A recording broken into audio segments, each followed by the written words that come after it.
আসসালামু আলাইকুম বন্ধুরা, সবাই কেমন আছেন? আশা করি ভালো আছেন। সবাইকে ঈদ মুবারক।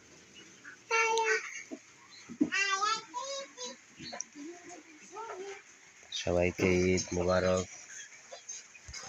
আমাদের ঈদ তো ভুলা গেছে, আপনার ঈদ কি হয়েছে? দেখেন সারা সকালবেলা থেকে ভুলা গেছে, বৃষ্টি আসি ঈদ ভুলা দিয়েছে।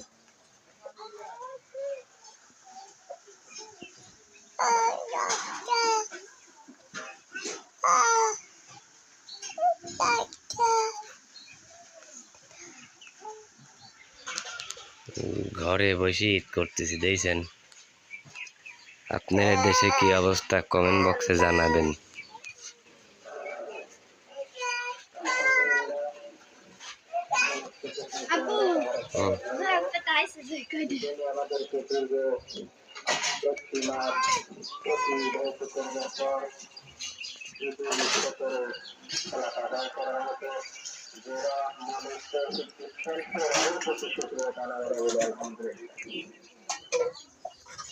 আলহামদুলিল্লাহ।